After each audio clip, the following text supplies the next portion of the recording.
So the Parliamentary Budgetary Office report on the carbon tax too actually says that carbon tax will affect poorer people more than it will affect rich people. Okay, so what's so strange about that? Well, the Environmental Minister, Gilbo, he called the report totally unbalanced, totally out of whack, nothing of the same. But the numbers actually came from his report. So just have a listen. Yes, because that's the definition of regressive. It means that it has a proportionally bigger impact on lower income households, and that's exactly what the clean fuel regulations will do. They'll have an impact in dollar terms that will not be as big for low income households as those with higher incomes, but as a share of income, it will have a bigger impact on those in the lowest income quintile compared to those at the higher end of the income range. So when the Environment Minister says to you that this report is unbiased, did the numbers and all the information not come from his actual report? Can you confirm that?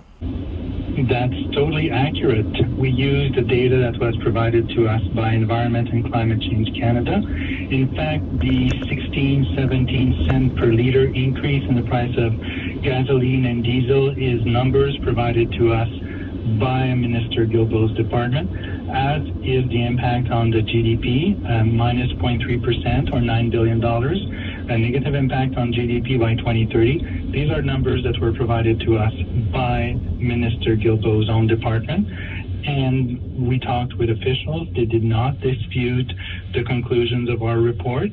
I'm sure they would not have put it exactly the way we have put it, but nobody is disputing the methodology.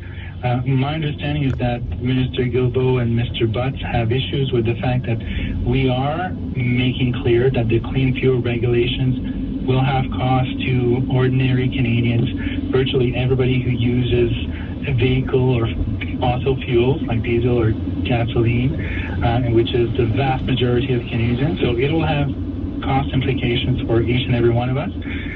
Maybe they would have preferred us not to mention that these clean fuel regulations will have benefits.